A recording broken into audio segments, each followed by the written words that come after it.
Hello everyone, welcome back to my channel and I hope that you're all doing very well. So in today's video, we'll be discussing an autobiography of Georgia Cleach, that is Sight Unseen, जिसका मतलब है अनदेखी जगह। तो इसमें हम पढ़ने वाले हैं कि जॉर्जिया क्लीच जो है इनकी आंखों की रोशनी कैसे धीरे धीरे कम होती गई। ठीक है, अब एकदम से जब इन्होंने आंखों का चेकअप करवाया तो इन्हें अंधा नहीं बताया गया, ब्लाइंड नहीं बताया गया, लेकिन इनकी आंखों की रोशनी धीरे धीरे जाती गई और जो आसपास के लोग थे उनको यकीन नहीं हुआ कि वो अंधी हो चुकी हैं। ठीक है, क्योंकि इनका जो बिहेवियर था और कुछ चीज़ें होती है जो हम लगातार करते हैं तो वहाँ पे हमें देखने की ज़रूरत नहीं पड़ती है, वहाँ पे हम नॉर्मली कर देते हैं। ठीक है, क्योंकि हमें उस चीज़ को करने की आदत होती है।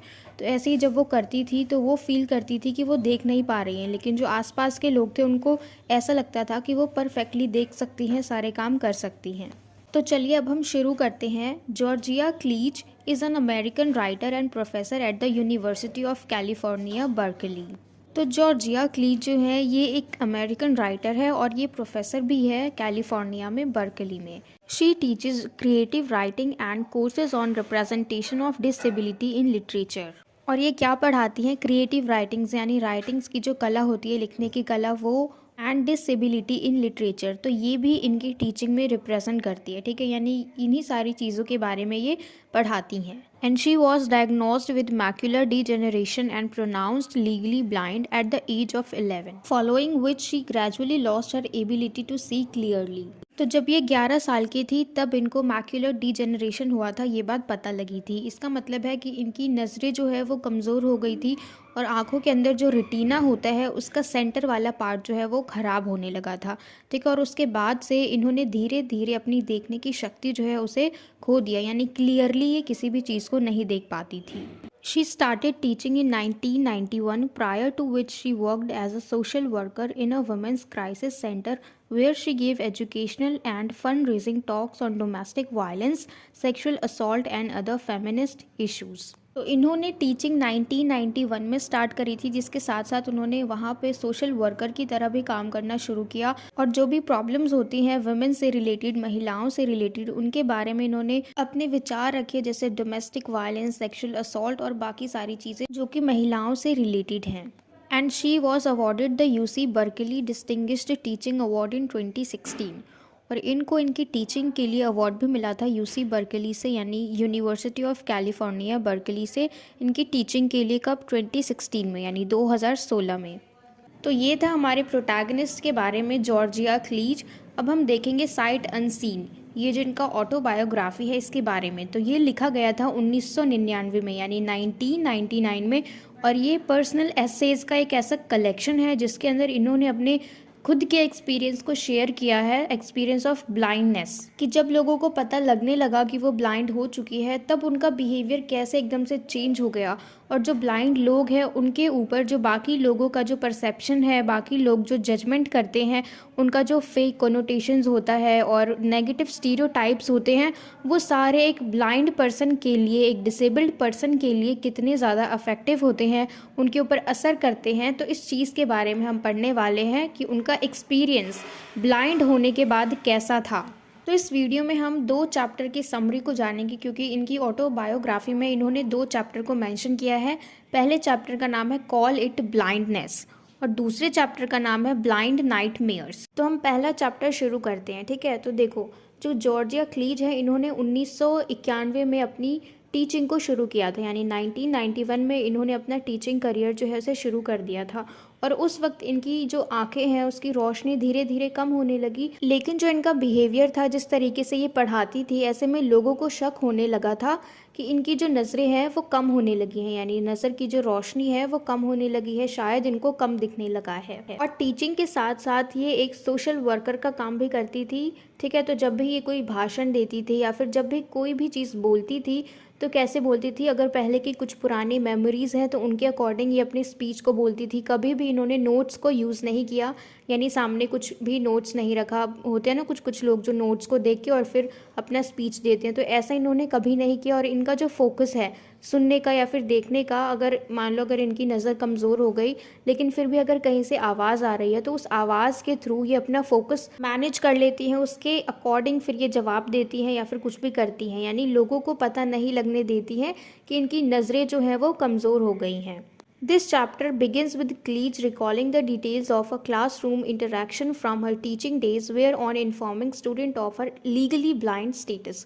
तो देखो ये किस तरीके से शुरू होता है ये चैप्टर, जो क्लीच जो है वो याद करती है कि किस तरीके से ये अपने स्टूडेंट से इंटरेक्ट कर रही थी, उनसे बातें कर रही थी और उनको बता रही थी कि अब ये लीगली ब्लाइंड है। ठीक है, यानी देखो क्योंकि इनकी नज़रें जो है वो बहुत कमज़ोर हो चुकी हैं, ये कोई चीज़ देख नहीं पा रही हैं, तो ये लीगली ब्लाइंड हो चुकी हैं। And then she received looks of uncertainty and doubt, for Cleach did not appear blind. She did not carry any public symbol of blindness, a cane, a dog or any other object for navigating a space. तो जब इन्होंने अपने students को अपने बारे में बताया कि वो ब्लाइंड है तो सब ने मतलब एक होता है ना कि उनका जो लुक था, उनका एक्सप्रेशन जो है ना फेस का, ऐसा लग रहा था कि उनको शक हो रहा है कि नहीं आप झूठ बोल रहे हो, क्योंकि वो दिखने में ब्लाइंड नहीं लग रही थी। क्योंकि कोई भी ब्लाइंड इंसान होता है अगर उसे नहीं दिखता तो या तो वो छड़ी का इस्तेमाल करता है ताकि वो आराम से जा सके, आगे का रास्ता अच्छे से देख सके, ना ही उनके पास कोई डॉग है, कोई एनिमल है जो कि उनको रास्ता बताए। तो देखने में तो वो कहीं से भी ब्लाइंड नहीं लगती हैं, और जिस तरीके से वो हर चीज़ परफेक्टली कर लेती हैं, भले ही उनकी नज़रें कमज़ोर हैं लेकिन फिर भी वो ब्लाइंड नहीं लगती हैं। She spent time sharing details of how her condition would affect her students, how students would have to volunteer to read their papers and exams to her। और फिर वो उन बच्चों को बताती है कि किस तरीके से उनकी ये जो कंडीशन है, उनकी जो हालत है कि वो देख नहीं पाती हैं, तो इनकी ये हालत इन बच्चों पे भी असर करेगी, उनके स्टूडेंट्स पे भी असर करेगी। उनके स्टूडेंट्स को उन्हें वॉलंटियर करना पड़ेगा, उन्हें एग्ज़ाम्स के पेपर ला के दिखाने होंगे, जो भी चीज़ें हैं इससे रिलेटेड वो उनको ही करना पड़ेगा, ये नहीं कर पाएंगी। तो इनका जो कंडीशन है वो देखा जाए तो एक तरीके से उनके स्टूडेंट पे भी असर करेगा। Cleach explains how sighted individuals' tendency to view blind people as helpless figures, perpetually in need of charity from family, educators, social workers and strangers, compels them to conceal their condition। इस line का मतलब है कि क्लीज हमें साथ ही साथ ये भी बताती है कि जो नॉर्मल लोग हैं, जो साइटेड इंडिविजुअल्स हैं, जो देख सकते हैं आसानी से, वो किस तरीके से ब्लाइंड लोगों को देखते हैं एज हेल्पलेस फिगर्स, यानी वो बहुत ज़्यादा हेल्पलेस हैं, perpetually in need of charity from family, educators, social workers and strangers, यानी वो हमेशा ही अपनी ज़रूरतों में लगे रहते हैं, यानी उन्हें हमेशा ही किसी न किसी की ज़रूरत होती है। वो उनके फैमिली मेम्बर भी हो सकते हैं, एजुकेटर्स भी हो सकते हैं, सोशल वर्कर्स भी हो सकते हैं, या फिर कोई अनजान इंसान भी हो सकते हैं। ठीक है, तो इस तरीके से जो नॉर्मल पीपल हैं वो ब्लाइंड लोगों को देखते हैं कि ब्लाइंड लोगों को तो हमेशा ही किसी न किसी की ज़रूरत होती ही है, क्योंकि वो देख नहीं सकते। ठीक है, अब हम देखेंगे कि इन्होंने बताया है blindness is equal to darkness and darkness is equal to death, जिसका मतलब है a monolithic understanding of blindness, कि किस तरीके से इन्होंने देखो इनकी जो अंडरस्टैंडिंग है एक ब्लाइंडनेस को लेके, यानी अगर कोई अंधा इंसान है वो देख नहीं सकता तो उसके लिए क्या है, ब्लाइंडनेस डार्कनेस है, यानी बिल्कुल अंधेरा है। और कोई इंसान अगर अंधेरे में है वो कुछ कर नहीं सकता, वो बिल्कुल मजबूर है कि वो कुछ कर ही नहीं सकता अपनी मर्जी से, और वो देख नहीं सकता अपने आसपास की चीज़ों को, अब देख ही नहीं सकता तो वो खुद से क्या ही करेगा। ठीक है, तो इसीलिए darkness is equal to death भी बोला है इन्होंने। मोनोलिथिक का मतलब होता है बहुत ज़्यादा। ठीक है, हम कहते हैं ना एक्सट्रीम, इनकी जो अंडरस्टैंडिंग है ब्लाइंडनेस को लेके वो बहुत ज़्यादा डीप है, इसलिए इन्होंने बोला है blindness is equal to darkness, darkness is equal to death. यानी ब्लाइंड अगर कोई इंसान है तो वो मान लो कि वो डेथ में जा चुका है, उसकी मृत्यु हो चुकी है, इनका ये कहना है। And Kleege addresses the monolithic understanding of blindness as indicating total absolute darkness, a complete absence of visual experience. Darkness being equated with death, blindness was as good as death. तो जहाँ तक इन्होंने समझा कि ब्लाइंडनेस कैसी चीज़ होती है, तो इनके according blindness is absolute darkness, यानी ये बिल्कुल अंधकार है, बिल्कुल अंधेरा है, वहाँ पे कोई भी विजुअल एक्सपीरियंस नहीं है, यानी हम किसी भी चीज़ को देख के अनुभव नहीं कर सकते। और डार्कनेस को हमने किसके बराबर बता दिया, डेथ के बराबर, यानी मृत्यु के बराबर। Blindness was as good as death, यानी ब्लाइंडनेस जो है वो मृत्यु के समान है। और फिर इन्होंने बोला ब्लाइंडनेस इज इक्वल टू इनएप्टीट्यूड। इनएप्टीट्यूड का मतलब होता है अयोग्यता। एक होता है योग्यता जिसमें हम किसी भी चीज़ को करने के एबल होते हैं, दूसरा है अनेबल यानी अयोग्यता जिसमें हम चाह के भी कोई चीज़ नहीं कर सकते। ठीक है, तो ब्लाइंडनेस इज इक्वल टू इनएप्टीट्यूड यानी अयोग्यता, कि अगर हम अंधे हैं तो हम बिल्कुल अयोग्य हैं। ठीक है, Kleege expresses her disregard for sighted individuals, reductive view of her and her future, denouncing people's diminished expectations for a life without sight. Kleege जो है वो साइटेड पीपल यानी ऐसे लोग जो देख सकते हैं, जो नॉर्मल पीपल होते हैं, उनके लिए ये डिसरिगार्ड एक्सप्रेस करती हैं और वो कहती हैं कि उनकी जो ज़िंदगी है उनको वो लोग ऐसे देखते हैं जैसे बिल्कुल आसान है, क्योंकि अगर कोई ब्लाइंड इंसान है तो उसको ऑटोमेटिकली लोगों की हेल्प मिल जाती है, लोग उसको सिंपैथी देते हैं, तो ऐसे में उसकी लाइफ बहुत ज़्यादा ईजी है। रिडक्टिव का मतलब होता है ईजी होना। ठीक है, तो इस तरीके से जो लोग हैं वो अंधे लोगों को देखते हैं कि इनकी लाइफ तो बहुत ज़्यादा ईजी है, उनके लाइफ में स्ट्रगल जैसा तो कुछ है ही नहीं, नामो निशान ही नहीं है, तो इसीलिए लोग इनके फ्यूचर को भी और उनको भी बहुत ज़्यादा इजीली देखते हैं। ठीक है, और फिर वो उनका जो एक्सपेक्टेशन होता है अंधे लोगों को देख के किस तरीके से कम हो जाता है यानी घटता है। बोलते हैं ना कि अरे ये तो अंधा है, ये क्या ही करेगा आगे जाके, तो उनकी एक्सपेक्टेशन ऑटोमेटिकली कम हो जाती है किसी भी डिसेबल्ड को देख के, चाहे वो अंधा हो, गूंगा हो, बहरा हो। Drawing from her personal experience she challenges the negative connotations that the term blind carries: darkness, dependence, destitution, despair and ignorance, being a few। तो वो अपने पर्सनल एक्सपीरियंस के हिसाब से बताती हैं कि कैसे उन्होंने नेगेटिव कनोटेशंस को एक चैलेंज समझा। नेगेटिव कनोटेशंस का मतलब है कुछ भी बुरा स्टेटमेंट अगर कोई इंसान बोल रहा है या फिर कोई भी बुरा आइडिया, ठीक है, तो उसको हम कहेंगे नेगेटिव कनोटेशंस, जो कि एक होता है ना परमानेंट माइंडसेट बना लेते हैं लोग डिसेबल्ड पीपल के लिए। और क्लीच जो है वो है ब्लाइंड, तो इनके हिसाब से ये ब्लाइंडनेस क्या है? डार्कनेस है, डिपेंडेंस है, destitution, despair and ignorance. Darkness इसलिए क्योंकि अगर वो ब्लाइंड है तो वो देख नहीं सकता, हर चीज़ काला यानी अंधेरा है। ठीक है, डिपेंडेंस इसलिए क्योंकि वो अंधा है, वो देख नहीं सकता, तो वो किसी न किसी के ऊपर डिपेंड रहता है हेल्प के लिए, कि कोई उसे रास्ता दिखाए, कोई उसे कहीं से सामान उठा के दे। डेस्टिट्यूशन यानी गरीबी, एक्सट्रीम, ठीक है, बहुत ज़्यादा गरीबी, क्योंकि वो खुद से अपने लिए कुछ नहीं कर सकता, वो जॉब नहीं कर सकता क्योंकि वो अंधा है। डिस्पेयर यानी दुख, अब ये दुख तो उसके पास है ही क्योंकि वो अंधा है, देख नहीं सकता। फिर है इग्नोरेंस, ठीक है, लोग इग्नोर करते हैं ये सोच के कि अंधा है, ब्लाइंड है, इसको क्या है इंपॉर्टेंस दे। ठीक है, तो इसीलिए इग्नोर भी होते हैं ये ब्लाइंड लोग या फिर डिसेबल्ड लोग। फिर वो कहती हैं being blind is un American. कैसे कि एक अंधा होना वो अन अमेरिकन है। अमेरिकन वो जो वहाँ के लोग हैं जो अमेरिका में रहते हैं, लेकिन अगर कोई इंसान वहाँ रहता है अमेरिका में और वो अंधा है तो वो अमेरिकन नहीं है, वो वहाँ का नहीं है। अब ऐसा इन्होंने क्यों कहा, देखते हैं। तो क्लीच जो है वो अक्सर एक्सप्लोर करती रहती थी साइट और विजन में क्या डिफरेंस है। ठीक है, Kleege goes on to explore the difference between sight and vision. Sight का मतलब होता है दृश्य और विजन का मतलब होता है दृष्टि। She examines the physical and social isolation. देखो, अंधे होने के बाद, ब्लाइंड होने के बाद इन्होंने इस चीज़ को नोटिस किया कि फिजिकली और सोशली ये अलग हो गई लोगों से। ठीक है, क्योंकि देखो एक तरीके से, क्योंकि अगर वो फिजिकली भी लोगों से अलग है, इनकी आंखें जो हैं वो काम नहीं कर रही हैं और बाकी लोगों की आंखें काम कर रही हैं, तो ये ऑटोमेटिकली उन सबसे अलग हो गई और इस चीज़ को इन्होंने फील भी किया। In addition to this, American men and women also fear losing control of their sexuality on account of blindness।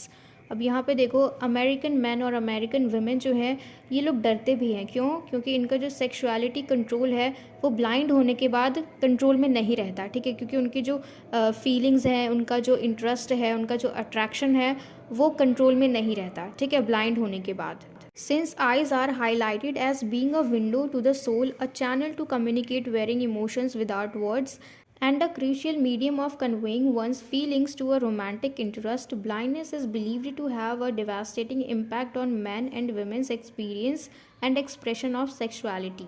तो देखो, आंखें जो हैं, जो हमारी नज़रें हैं, वो किस तरीके से बताई जाती हैं कि वो हमारे आत्मा की खिड़की होती है। ठीक है, क्योंकि अगर देखो, ये हमारा खुद का एक्सपीरियंस हो सकता है कि अगर कोई कुछ नहीं बोलता है पर फिर भी हम उसकी आंखों के इशारों से पहचान जाते हैं कि वो इंसान जो है वो क्या चाह रहा है, क्या कहना चाह रहा है।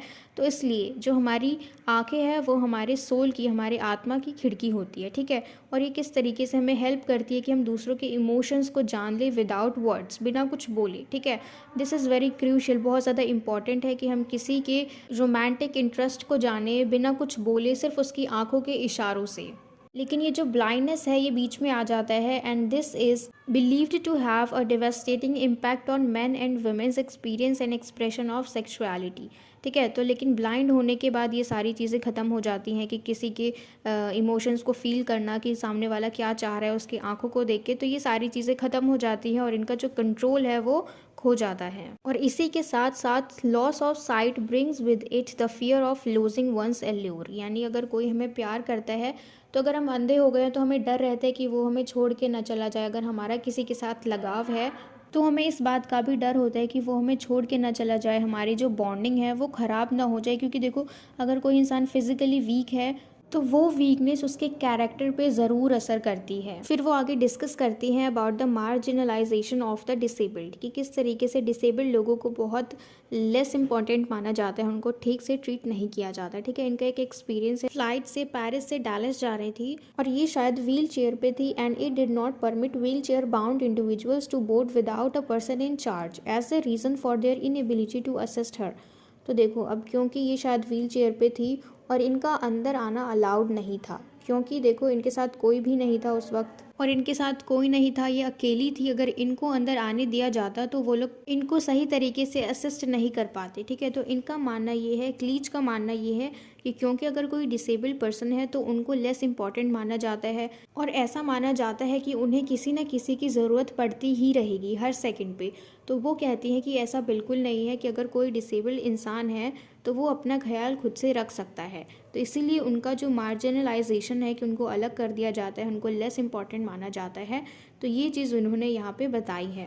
अब हम चलते हैं सेकंड चैप्टर पे जिसका नाम है blind nightmares. This chapter critiques the representation of blind people in mainstream cinema and the negative stereotypes pertaining to blindness। इस चैप्टर में हम देखने वाले हैं जो ब्लाइंडनेस से रिलेटेड है, जो नेगेटिव स्टीरियोटाइप्स हैं और उनको किस तरीके से मूवीज़ में, सिनेमा में दिखाया जाता है जो ब्लाइंड पीपल होते हैं। ठीक है, and how the blind man is rarely the protagonist and seems to exist only to highlight some other male companion।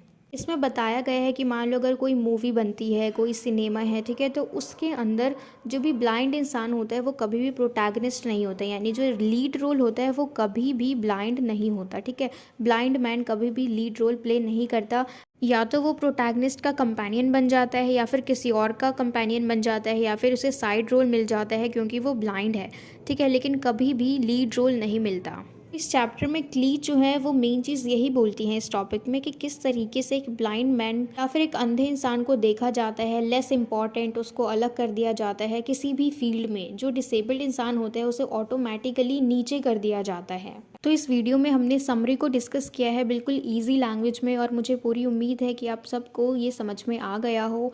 And if so then please let me know in the comment box if you like this video and share it with your friends as well so that they can get help from it, and don't forget to subscribe my channel, and till we meet in the next video, keep learning.